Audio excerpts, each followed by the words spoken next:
Welcome everyone to our Women in DevOps hybrid event, The Rise of Serverless, Influencing the Future of DevOps in collaboration with Coding by Females. For those of you that use Women in DevOps, we are a community platform to help bridge the gender gap and inspire the future tech leaders of the world.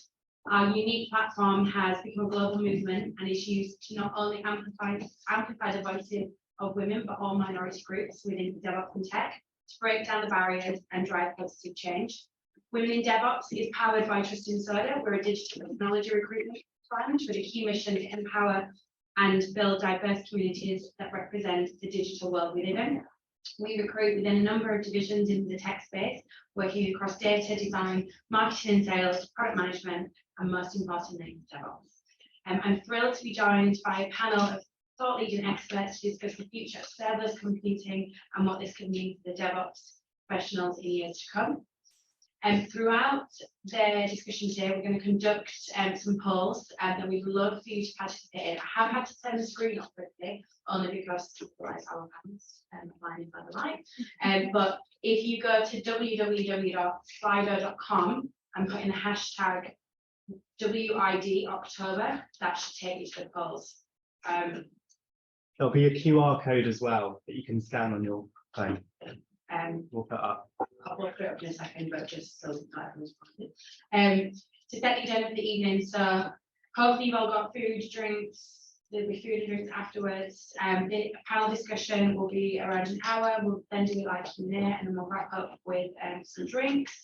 I'm Francesca. I'm one of the co-founders of Women in DevOps. I predominantly look after the UK and Europe side of things in the community. We've hosted events prior, hopefully I don't know if anything but been to them before, but last month we had held a funding circle previously with the likes of Condé Nast, Monzo and the Financial Times. I'm not only passionate about growing diversity within the DevOps space, but creating awareness across the whole of the tech industry. And it's my pleasure to introduce you to our chair for the evening as well.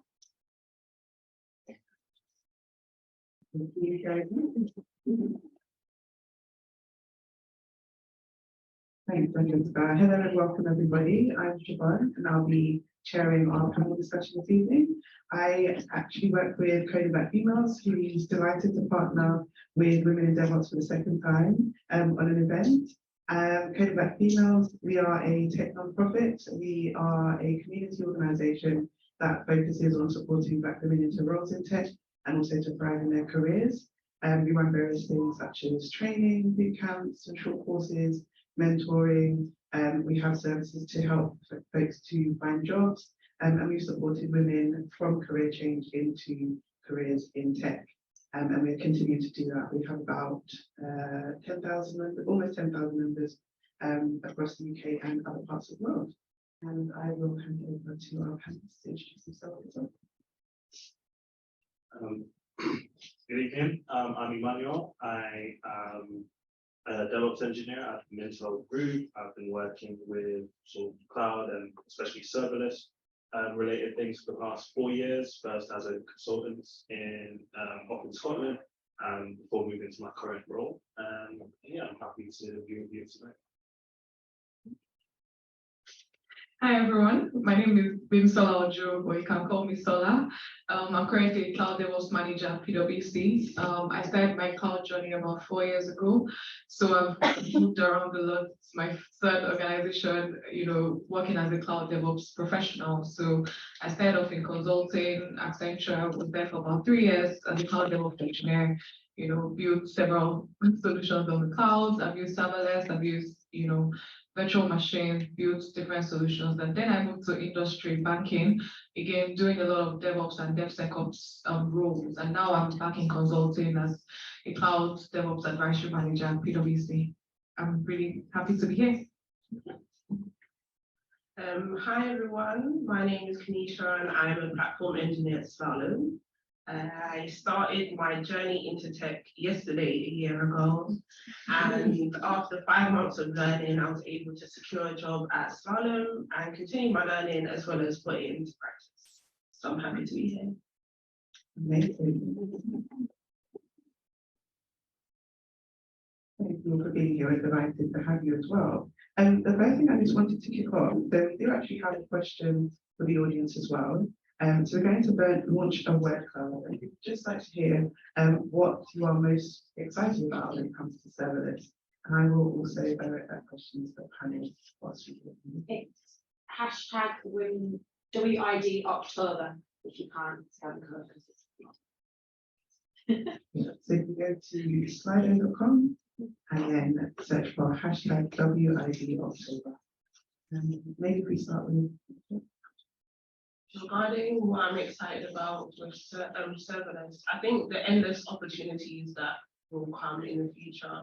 It's a fairly new concept, and there's a lot of opportunities for people like me who started, who didn't come from who came from a non-tech background, so they're able to get into the industry without knowing much code, so it's good.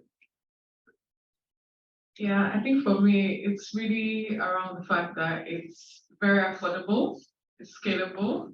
You know, when you build solutions in serverless, you don't have to maintain the infrastructure.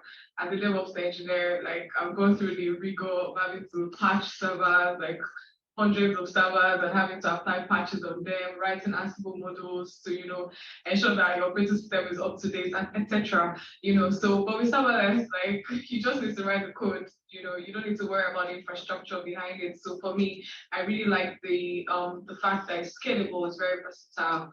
You know, it takes away a lot of, you know, manual effort in codes when it comes to maintaining infrastructure.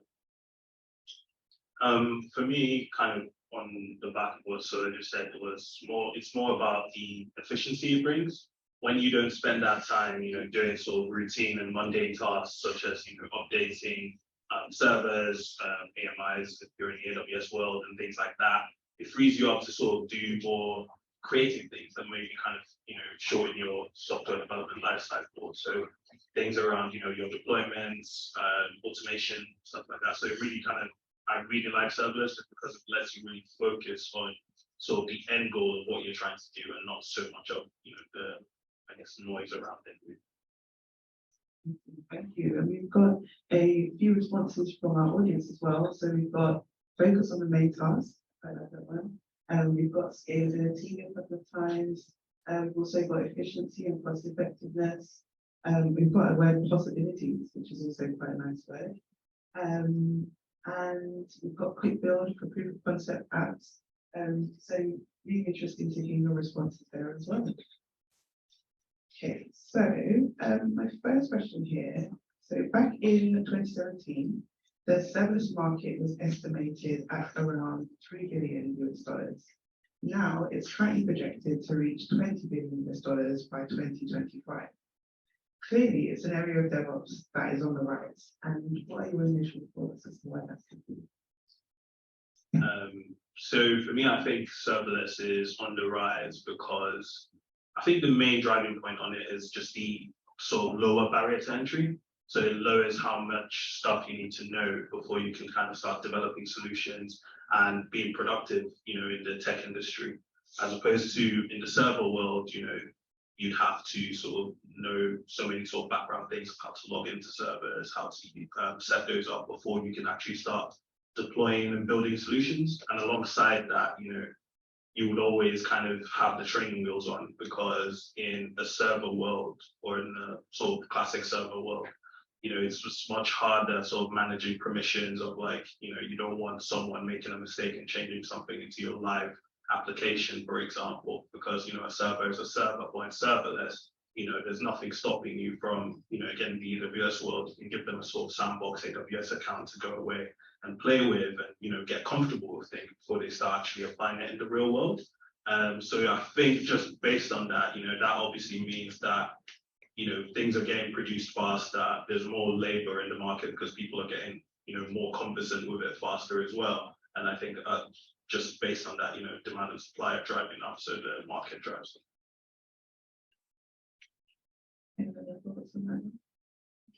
Yeah, I think just to follow up what Emmanuel said, for me, with serverless as well, there are lots of previous functions that can be easily reused. So if you go to the AWS console, like you see many functions for many things that have already been created.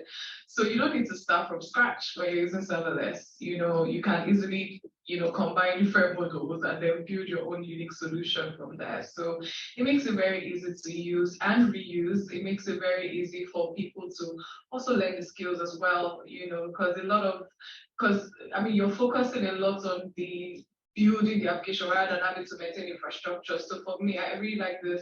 I think the fact that it has a lot of reusable models, it makes it, apart from freeing up, a lot of organizations want developers to focus on the core, what they're doing. So by the time you have any solution that is reusable, automatically saves time, automatically frees up time. And for me, those are some of the benefits, and that's why I think the market is really on the rise. Thank you. So we've spoken quite a bit about how it frees up teams to focus on the code, and we've spoken about the time that it saves. Something else that would be interesting to talk about is about reducing costs. So TechSteven published an article discussing the economics of serverless computing, and they highlighted how serverless can reduce costs of building and running software systems. Has that been, for any of you, your experience with using serverless, and how cost efficient can it be? I haven't had much experience with the benefits of it reducing costs, but in terms of increasing security and decreasing the tedious tasks that a lot of engineers have to do, yes. I recently completed a ticket where I used AWS's serverless technology or tools, Athena and Glue. So I was able to turn the log data from CloudTrail into tables so that the security department were able to better detect malicious activity as well as suspicious login attempts. So this data would often be stored away and unusable, but with the help of serverless, they were able to use it and make their company more secure. Yeah, I think definitely it saves a lot of cost. And the way I like to describe it is with traditional computing, right? What happens is we've gone from traditional computing to cloud computing and then to serverless, and the cost keeps reducing. With traditional computing, you're talking about, building data centers to manage infrastructure. So there's a lot of upfront costs. When it comes to cloud computing, you pay as you go. You only pay for the amount of infrastructure that you use. For serverless, what I find really intriguing is that you literally pay for, I call it pay for what you code, basically, because you're only paying for what your code is doing. You're paying per transaction, you're paying per line of code, so you're not paying per, even though cloud computing is revolutionary, you're still paying for the entire computing power, regardless of what application is running on the virtual machine. But with serverless, you're only paying for the line of code, you're only paying for what you've written in the application. So it really does save a lot of cost, so that's my experience.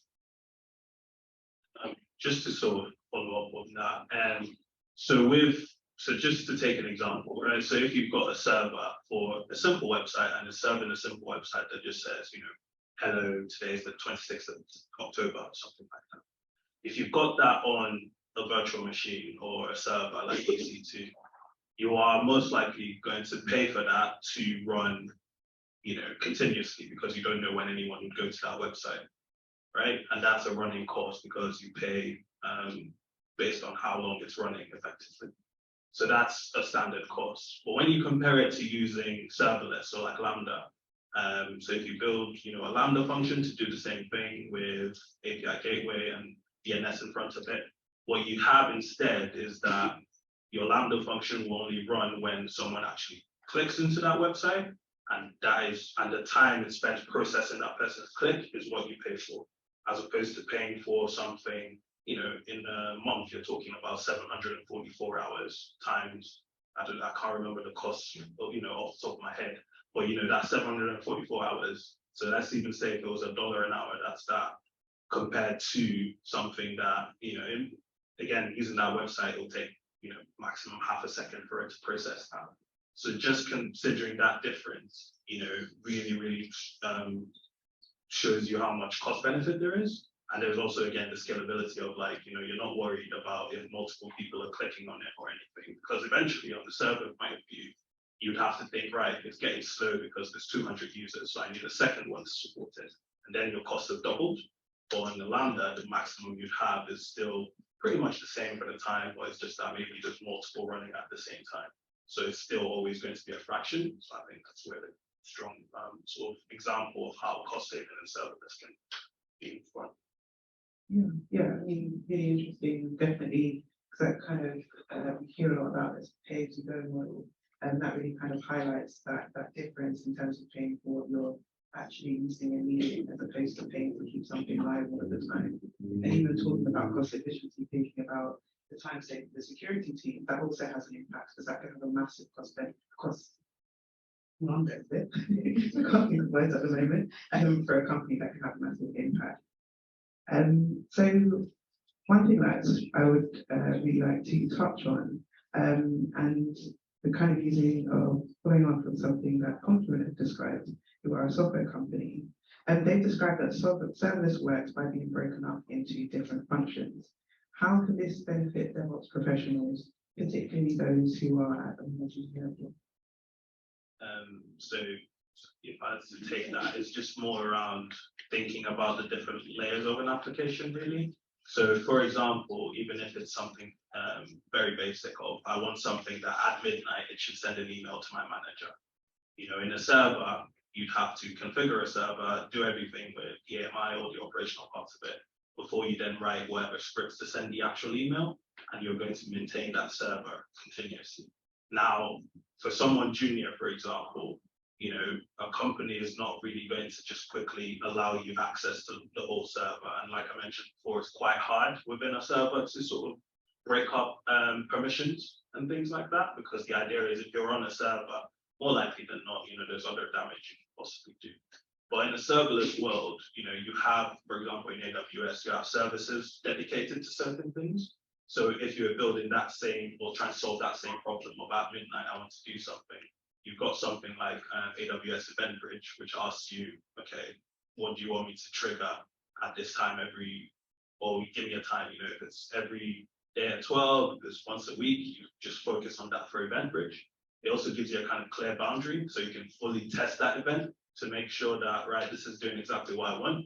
And then you can focus on the other part of it of like, okay, does it trigger the right thing to send that email? So you can also, it also even makes it easier for people to work on the same thing. Because for example, in a server, if 2 people are on it at the same time doing multiple things, it could be, you know, the classic too many cooks in the kitchen. So I think, you know, serverless really helps from that aspect of kind of demarcating things and having services really kind of, you know, focused in on one goal and one problem they're solving. And it's all about putting your effort into how you sort of combine them and integrate them and architect them, you know, for failover and all your different priorities.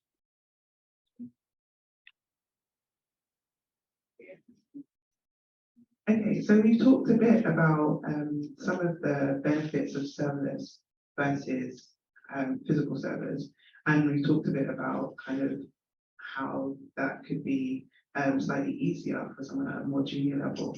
And it would be really interesting to talk about what some of the complexities within the serverless space are. So it's been highlighted recently that the complexities of serverless can be a key drawback for DevOps professionals. So in what ways can serverless be complex, and what could be done to solve this for future use?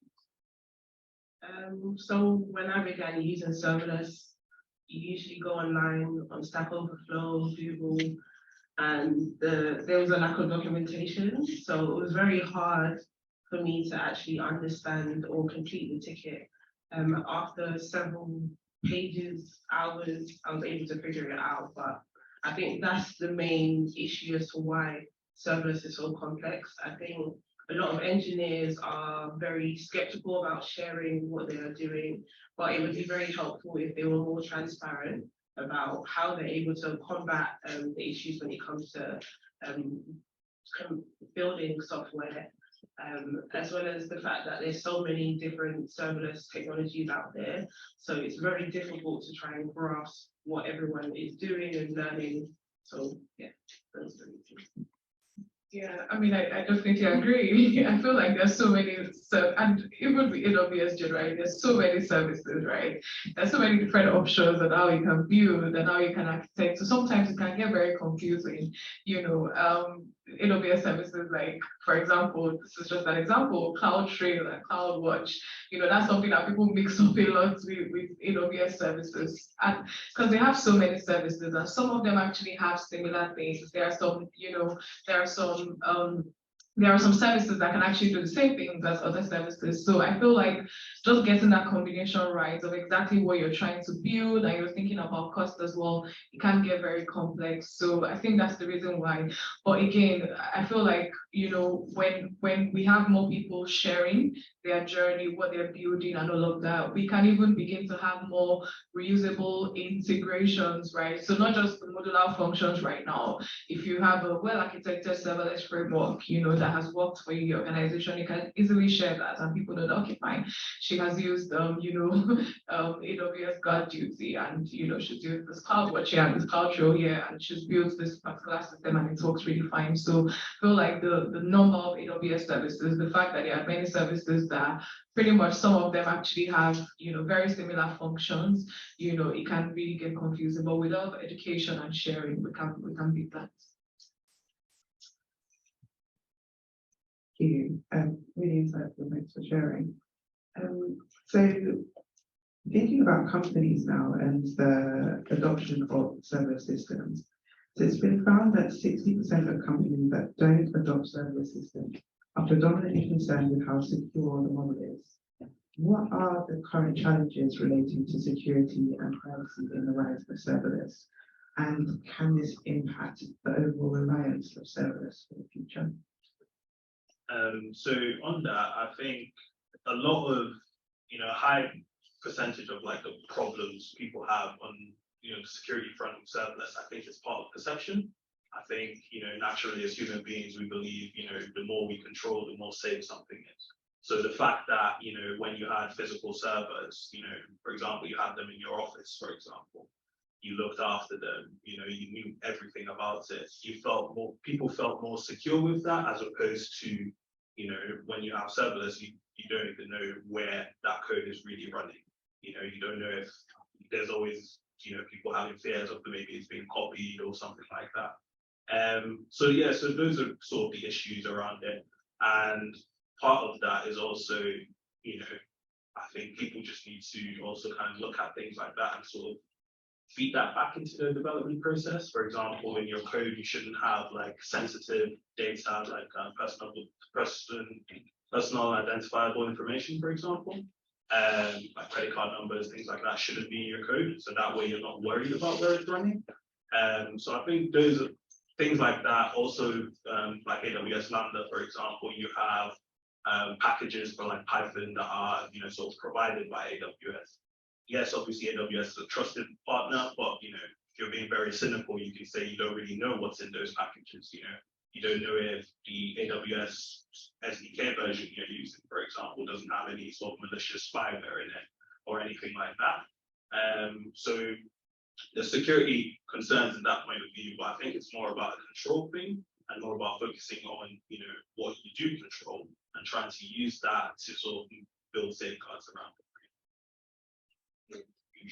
Yeah, I mean, just to build up on that, I think the challenge to everyone who wants to use serverless is just to think security as you're building, and I think that's what sometimes we tend to see security as something standalone, like you build your application and then you're now thinking if it's secure or not, like you're wondering, have I added security? So security is not meant to be like an add-on, So I think the challenge is just ensuring that upfront you're thinking security, and that's where even concepts like DevSecOps come in, and that's where they're like, so it's not like DevOps and then you're thinking security. You're actually putting security at the heart of the DevOps. So as a DevOps engineer, you're thinking security as you're building. So I think the challenge is just to ensure that if you're building your serverless solutions, I mean, there are services that you can use, within your serverless architecture to make it secure, and there are secure coding practices as well, just like Emmanuel said. So yes, there are concerns around, security of serverless, but again, we can beat that with,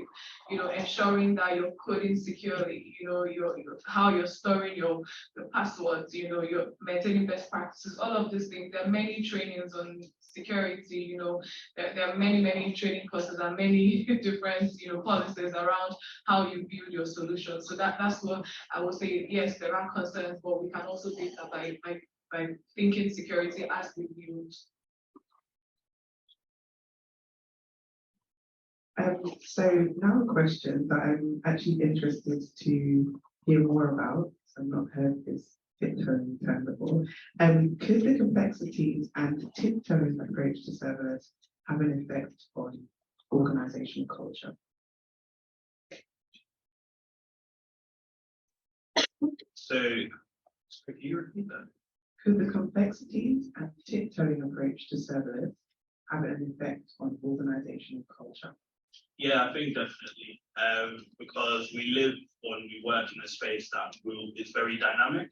So more often than not, we're talking to other people in the industry and saying, what are you working on? And someone says, well, I'm building this really cool serverless app. I don't have to worry about patching AMIs. I don't have to worry about doing all these things. And then, you come back to your job and you're being told, right, go and work on that server and go and patch it, spend 1 hour doing that, and you're going to do the same thing again next week and the week after, and continues, So it's going to be hard for people not to at that point start thinking, well, this isn't as cool as what people I know are working in the same space. And that would, drain on your morale.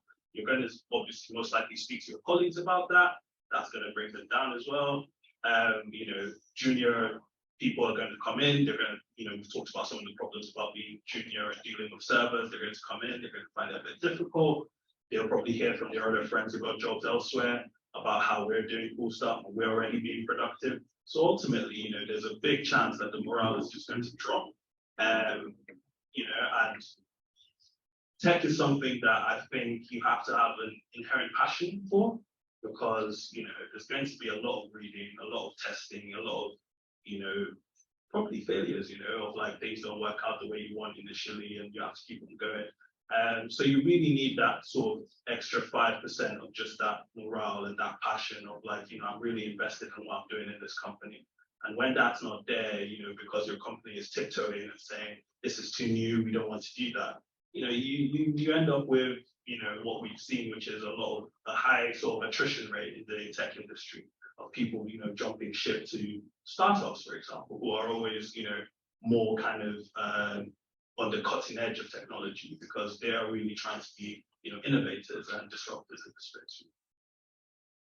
Okay, thank you for that. And as I was listening to you speak, it kind of made me reflect.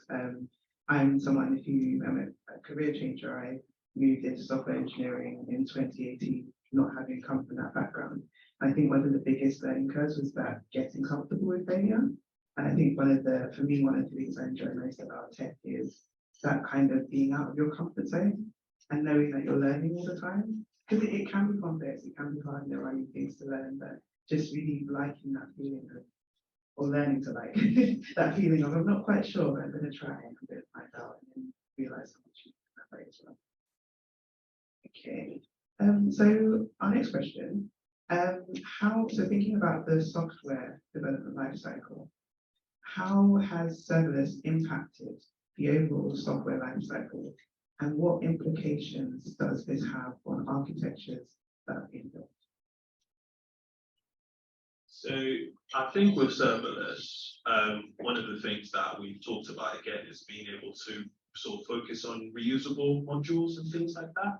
And I think because now we've had, there's now, less time spent in the serverless world on sort of more mundane tasks that we sort of touched on. It means that, I can now focus while I'm writing a piece of code and think, right, maybe I'm writing something that, copies images from one, server to another virtual server, or from one bucket to another or something like that. I can now spend time thinking of, right, if I'm doing this now, can I write this in a way that someone else doing it spends 5 minutes instead of 3 hours? I've got that extra bit of breathing room where instead of thinking, right, I need to get this out by the end of the week, I'm going to spend 3 days, pushing it through all the different servers. I can now say, got the full week.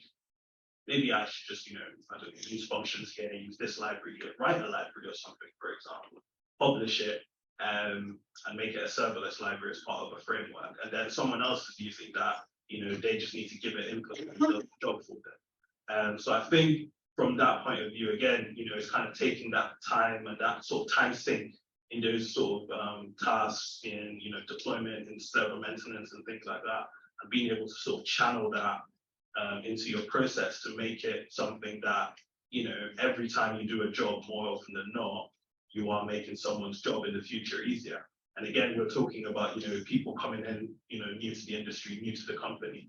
Sometimes you need things to be simple for you to get your foot under you, for you to understand what you're doing and sort of feel welcome into the thing. So when someone can spend that extra bit of time to put things in place like that, it really gives a lot of benefits. So I think that's quite important now. So, and the SDLs.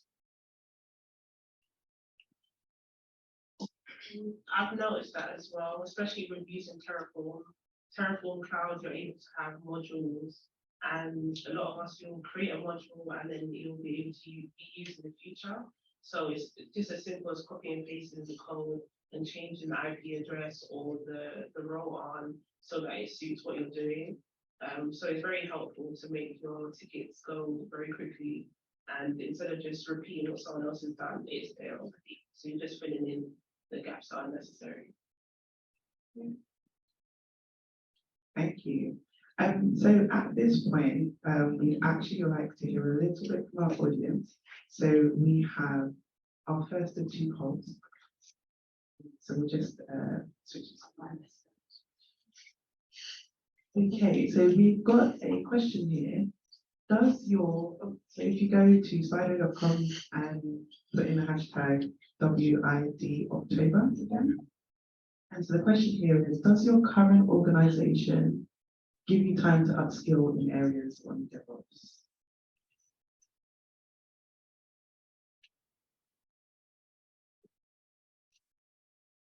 Whilst we're, I think, Commissioner, do you have something you wanted to add there? Whilst we're responsive.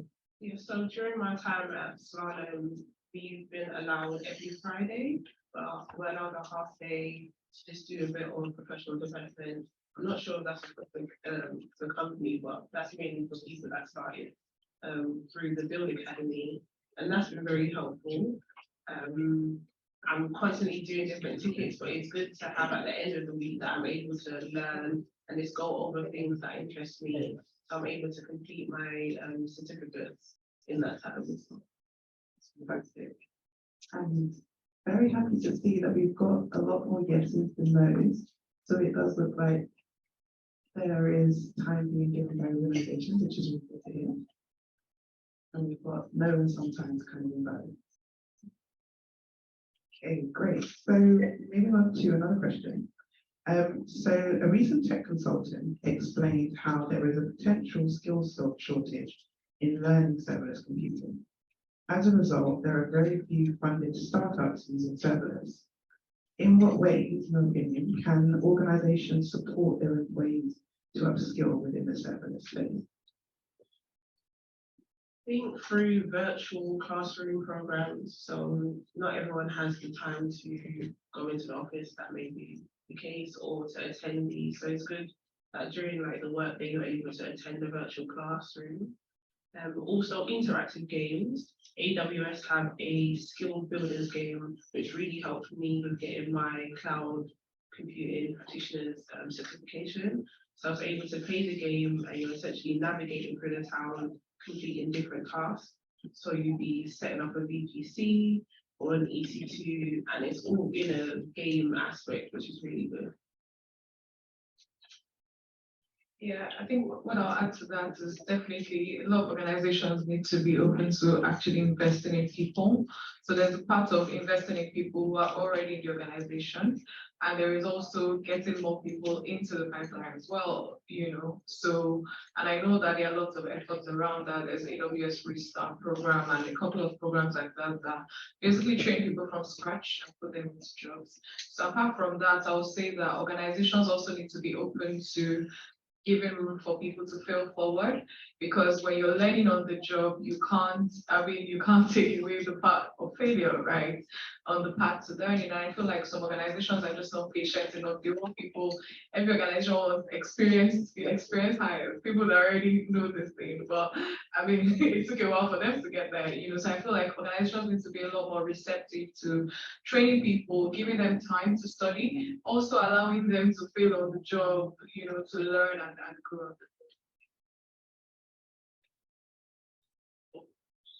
Yeah, I was just going to say, just like we were talking about, it's all about having the time, giving people the time to be able to upskill.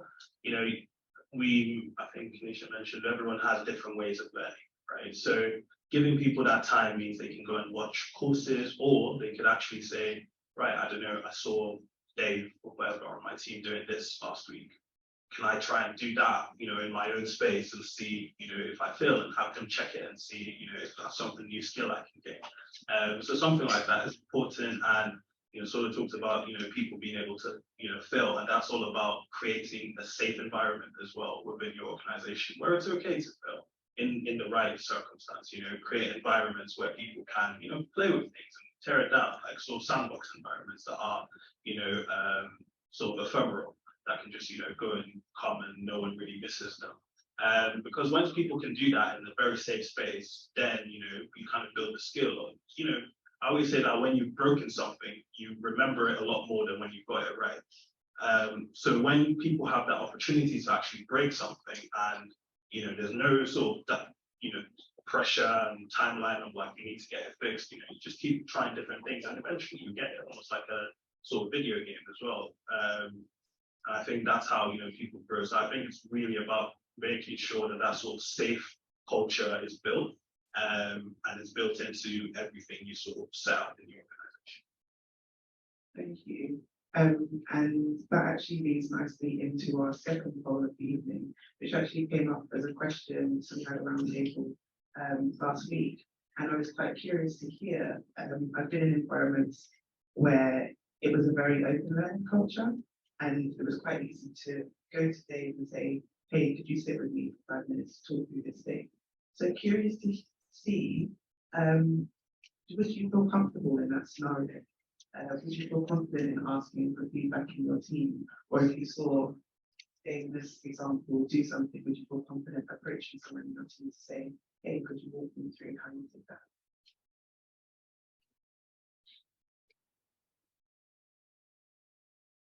So, we've got so many yeses and very little no's in some facts. That's definitely good to see. Okay, so thinking about some of the training around that, so you mentioned this when you were speaking, you were talking about certifications and things like that. Was interested to know from the panel, have you found any value in any bootcamps, initiatives, or accreditations? And any programs which are currently? Okay, yeah, that's a good question. So I think for me, a lot of my learning was on the job, right? I mean, most of what I learned about cloud computing was literally on job, and I feel like I was definitely very lucky to have the opportunity. I mean, someone took me on board without skills and they gave me the opportunity to learn on the job. But of course, that's not the case for most people, right? I know there are lots of trainings and lots of bootcamps out there, but I mean, I recently started one last year out of the whole passion and drive for helping people, because I knew how difficult it was for me to learn on the job. So I run an academy called Academy. I've been around for about a year now, training people. That was one of our graduates in the room. she went through our program, and she now works as a cloud platform engineer. So called Cloud Academy. We're going to send details about it after the call. And of course, there are other ones as well. There's Coding Black Female, there's AWS Restart. There are many. I feel like there's a lot of, I even heard of different funds available, like you could apply for scholarships on different platforms, just to get people, upskilled, because there is a huge gap. Like I'm in the industry, and most people that are in the industry, you see that we get contacted a lot by recruiters, and asking if you want to change job, and like how many jobs is one person going to do. So of course, I mean, if you like to check out what I do, you can connect me on LinkedIn, but there are lots of platforms like that. So, And I'll just do a plug for Code Black Females, because we actually deliver AWS Restart, the program. We have applications open at the moment, which is it's for anyone who come from any Black background and is a woman across the world. They need to be based in the UK and willing to take a role in the West of England at the end of the program. But we do also have others that are coming up. We've just closed one others in London as well. So you get that support to go through training, to get the qualification and to get certification, and then we support you into finding roles after that. And there's no charge to take the program. So do have a look at that as well. Okay, so moving on to our last question before we kind of open up the Q&A. So thinking about the future of serverless, with the recent adoption of cloud computing and the talk of no-code computers, there could be a chance that serverless will heavily influence DevOps. How likely is this, and what are your predictions when considering other tools like Kubernetes? So I think serverless is, I think it's here to stay personally. In terms of comparing with other tools, really, is that, for the past sort of 2 or 3 years or so, like what I've seen is any sort of application that's getting new off the ground, either it's a serverless app or it's a Kubernetes app. Kubernetes, fortunately or unfortunately, is still mostly on servers. I know AWS is doing some stuff with Fargate to try and get it off servers. But the idea there is that, if there's only Kubernetes as really sort of a competitor to serverless, that's already, a good sort of feather in serverless cap. And I think there's scope for Kubernetes as well to go into serverless eventually. I think it's just because, Kubernetes has such a strong ecosystem around it and, such a strong community of people, donating features every single day and things like that. So if Kubernetes, for example, were to sort of go serverless, then, you're at a point where pretty much every application is serverless. So I think even in Kubernetes that is server, specific, the sort of concepts and sort of methodology around using Kubernetes is pretty much the same as what you'd have in servers. It's almost like you aren't really interacting with the machines directly. It's more sort of an abstract sort of cluster setup, really. So I think, if I were to predict, I think eventually, Kubernetes will sort of slide more into the serverless space. And, I think that would be the sort of future of applications going forward.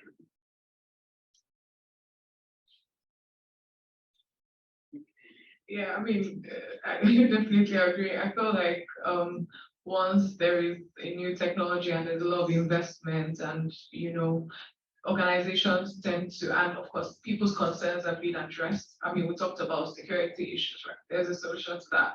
We talked about the complexity. There's a solution to that. So there's always that resistance when something new comes up. But once people get comfortable with the fact that, okay, even though it's complex, there are lots of training resources, it's easy to learn, you can navigate the complexities, then organizations become more receptive. So for me, it's brand new. There's a lot of advantage. It's still early days. I mean, it's still a couple of years. I really think it's the future, because no matter how much you talk about the limitations, the benefits still definitely outweighs. And ultimately, most organizations really, really want to save costs. So when you talk about cost saving options, people will definitely be a lot more receptive. Very much.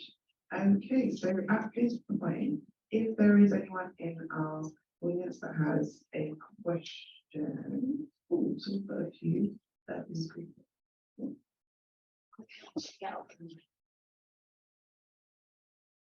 So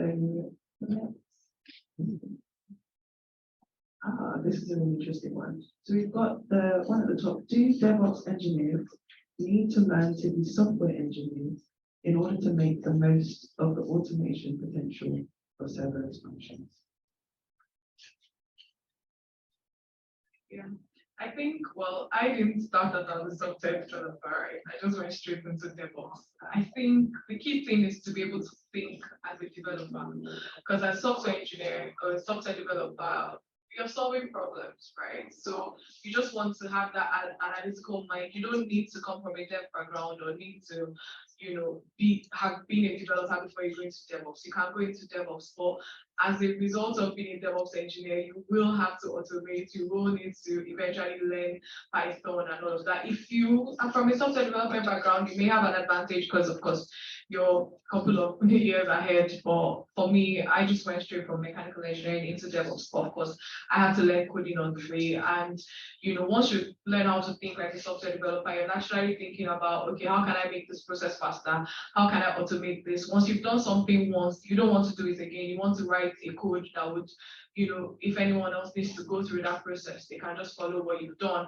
So definitely, you don't need to have that background, but I feel as a result of being a DevOps engineer, you will eventually fall into software development. You will eventually solve problems and you naturally pick up those skills. Yeah. Thank you very much.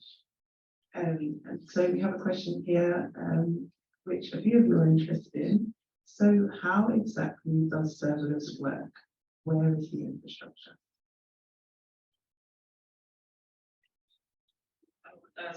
Serverless essentially means that it's the cloud vendor or cloud provider that is managing the servers on your behalf.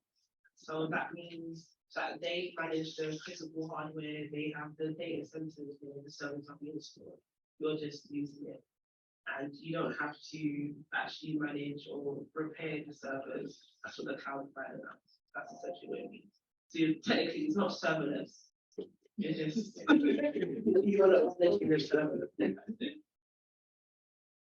How's that? I don't know. How is that?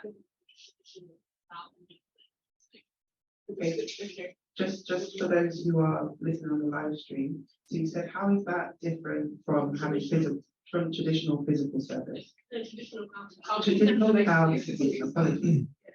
Yeah, so I think it's sort of it's a ladder, right? So you start from on-premise where you own the data center and you own the infrastructure, and then you go to cloud computing where you are renting that server and that infrastructure, but then you are still, going in to look after it. The only thing, the difference there is that you don't have it physically. You're still going in to look after it, to operate it, to update it. If there's problems with it, you still have to shut it down to create a new one.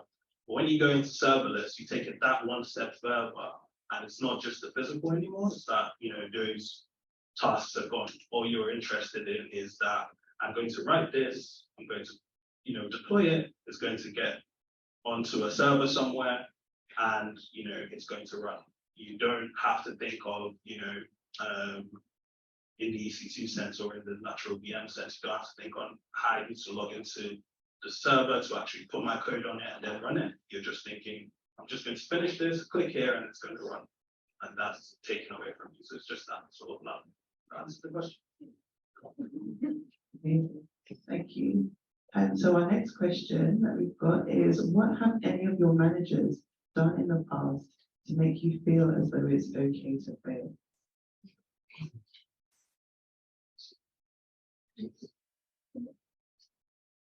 Just constantly reminding me that you're not going to know everything. So I'm a year and a day into my tech journey, but I don't know everything. I'm still learning, and just don't be afraid to ask questions, because that's what they care about. They care about knowing that, are you struggling? Yes. Do I need help? Yes. And they will take the time to help you through that. So, yeah. Yeah, and also not using your mistakes against you, right? Because that's something that makes you, because if you know that, failing and making mistakes is going to be used against you, then you're afraid to fail, you're afraid to innovate. So just managers reiterating that you're going to be on it. You're on a learning, you're going to be on a steep learning curve, you're going to fail, and it's okay to fail, and it's not going to be used against you. It's early days, so just that reassurance that it's I think it was to add to that. I think there's just one thing that, one of my early managers said to me, and it's that, if I failed at, a new level or as a junior engineer, it's not my fault. It's probably the fault of the people around me. So for example, if I deleted something really important, by accident. The problem isn't the fact that I did it. Yes, I made that mistake, but the real problem is why was it so easy to delete? Why was I able to get there? So it was more about, a perspective sort of thing. And he always said, try and look at that positive aspect of the, situation. Yes, sometimes, it's intense and, you need to fix it, but thereafter look at the positive side of it. I was like, if I could do that easily, someone else could do it as well. How do we stop that from happening? And, that also helps me from a learning point of view, because then when I'm developing stuff, I'm thinking, right, would me 3 years ago be able to delete that? Have I put a safeguard in, things like that. So that I think that's pretty useful.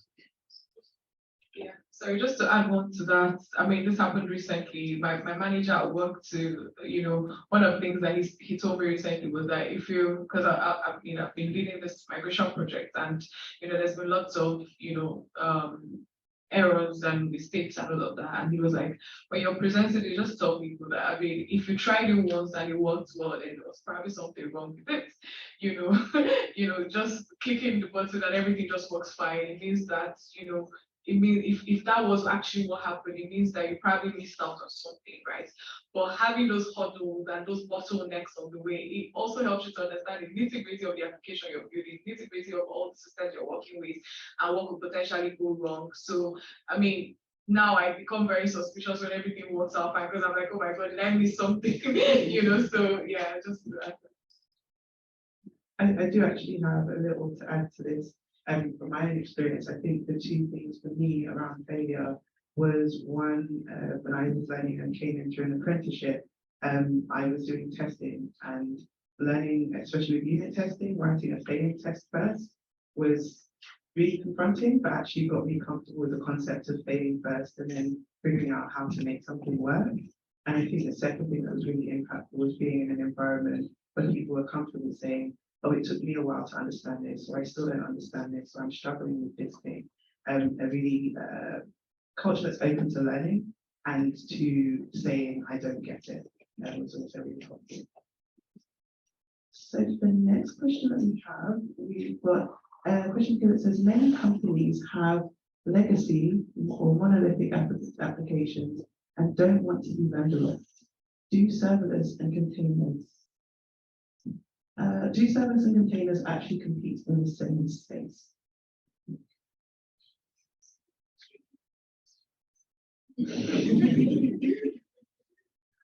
So many companies have applications that are difficult to maintain and change, and don't want to be locked into one vendor. Do serverless and containers actually compete in the same space? So when you have like giant monolithic applications, which is basically industry speak for this wasn't designed properly. A lot of people just want to sort of, the proverbial, like, if you have a tanker's leak, you just tape up every single leak. That's what people want to do with applications like that, so you don't want to change it. So in this space, serverless and containers are, always important because, they sort of are built to force you to refactor things into little microservices rather than a giant thing that does everything. Think of small things that do one thing each very well and let them talk to each other. So that's the first place to start from. In terms of being vendor locked, I don't think you are, because nobody owns the cloud. There's AWS, there's GCP, there's Azure. So you have different vendors, and these days, as much as everyone has their preferences, more often than not, they have similar offerings. So take Kubernetes, for instance. There's AWS Elastic Kubernetes Service, there's Google Kubernetes Engine. You can quite easily switch between those. Maybe it'll take like a week of work or whatever, just to adjust a few things, but your underlying application is pretty much exactly the same thing. So you can quite easily jump across. I don't think you become vendor locked from that incident. Yeah, I think that's all of it. Yeah, just to add to that as well, and I think a lot of organizations are doing multi-cloud these days, they're just combining Microsoft Azure and AWS or AWS and Google Cloud. So, and a script, a tool like Terraform, for example, you can actually deploy to any of them, any of the AWS and any of those cloud providers from the same, scripts that you have in Terraform. So I think there's a lot of reusability and all the different platforms that you're able to move around very easily, just like what Emmanuel has said. So you don't become vendor. A lot of organizations would have their entire infrastructure on AWS, and if they need to move all of that to Google Cloud, it's not so difficult. You can easily just automate everything and move across to another cloud provider. So. Thank you very much. And I think we'll make this our last question, and then we'll just have a thought from the panelists to wrap up. So this question specifically for Sola. You mentioned being a DevOps lead. How did you find the transition from being an individual contributor to a management role? Yeah, that's an interesting question. Yeah, I think for me, it really started off by, from my passion of wanting to just mentor younger people, right? Because I struggled as a cloud engineer, not struggled, but I just felt like it took me a lot of time to learn all of the skills. So my transition actually started from when I started the academy, helped the academy. I started training more people, and I could relate to the challenges that they were going through on their cloud journey. And from there, I knew that I was ready for me to take on a manager role, which is what I'm doing at the moment. So the transition hasn't been too, I'm still in that transition phase because I'm just about 6 months in this role, still learning and growing. But of course, being able to just see how different people are and how people learn differently and different people work differently as well. I've just grown my adaptability, if I can put it that way, and empathy as well. So I feel like I can easily relate to people that are working with me. I can easily relate when they're struggling or, when they're going through challenges, because sometimes I've gone through that before. So the transition for me, yeah, I think it's just been a journey of empathy, learning from people, learning people's different working styles, and just being able to bring out the best in people. Because as a manager, that's really what you are, right? So your output is no longer dependent on what you can produce alone. It's not about the collective effort of the entire team. So my challenge has really been around making sure I understand everyone that is working with me, and I'm able to bring out the best and able to give them tasks that are suited to what they're interested in, and of course give them that room to fail and grow on the job as well. Just like I felt like people gave me the opportunity, that's why I am where I am today. So that has been my journey. It's been a lot of learning, of course, because it's really different, especially with technical concepts. You're used to just being able to do things on your own and just figuring it out, but now you have to wait on someone to actually get that right, and you have to be very patient as well. So a lot of patience, adaptability, empathy, and yeah, I'm still learning. I'm still very new, honestly. So yeah, still a journey. Thank you very much. Okay, so to wrap up, a question for each of the folks on the panel. If someone were interested in getting into DevOps and or in learning about serverless computing, what advice would you give them, including when you can see where to start? Yeah, just like we said, there are lots of platforms, right? You can join us at Cloud Academy, just follow me on LinkedIn. But most importantly, I would say try and build things. Like the best way to learn is by doing. So you can spend, and of course, people learn differently, right? You might be someone that is really put off by a lot of words and text. You might prefer videos, right?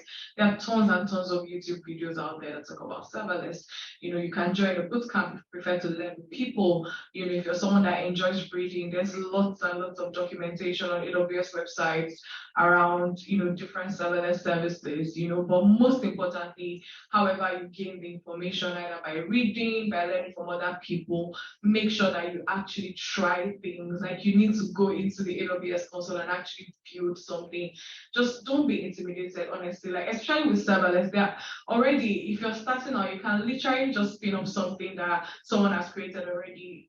And by the time you say, you can start with a simple BMI calculator, just something very simple, right? Try it and build your knowledge gradually. And I'll say, don't be intimidated, because I run a training academy.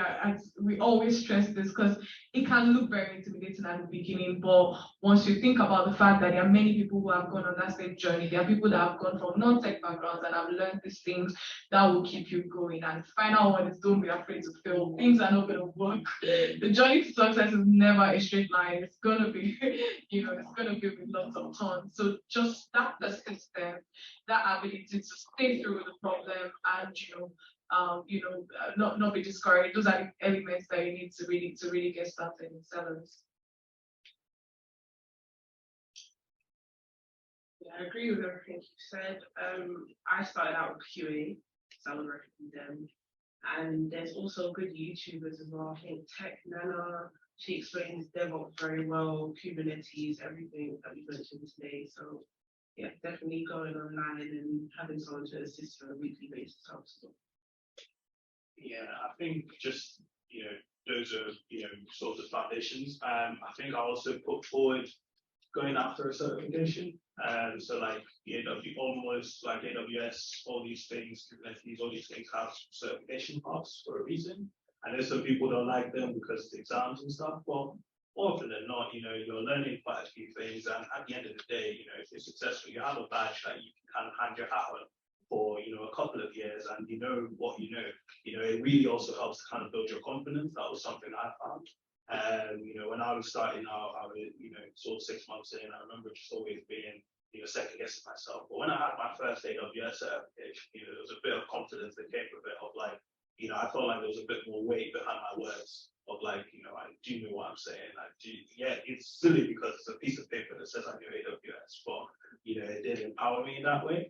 And then also, like instead playing with stuff, like AWS now has the free tier, so you can literally just sign up with your debit card for an AWS account and do whatever you want. And no one's going to say, oh, you left this running or whatever. Do whatever you want with it, play with it. Even if it's just to, like Phyllis said, just pick up stuff that other people have done, break it and then fix it. Just little things like that you can do in your own time. I think are invaluable. Thank you very much, and thank you to all of you for sharing your insights and your experiences. It's been really valuable. And I will hand over to you. Thank you very much. That was such a different one. Everyone got something out of that. And thank you to Salem for hosting us this evening, and to Coding Back for Mills and partnering up with us on this event. There is now it's like a 2-3 question survey, which should literally not even take like 30 seconds. If you can fill that out for us, just that'll be really insightful just for our future events. But I think that's it from us. And there's some food still left. There's cupcakes. There's more drinks outside. So help yourselves, and we'll do networking for half an hour or so.